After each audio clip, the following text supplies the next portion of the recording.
ما تقومي يا بنتي تعملي لنا اكله جديده كده من اللي بنسمع عنها. اكله جديده؟ حاضر يا حماتي. ماما انت تعملي اكل النهارده؟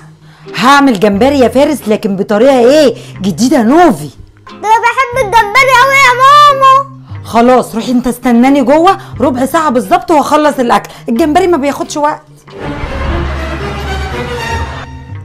الحقيقة تيتا دي ماما عامله جمبري بطريقه جديده خالص.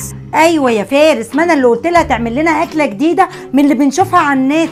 تعالي بس شوفيها. ماشي.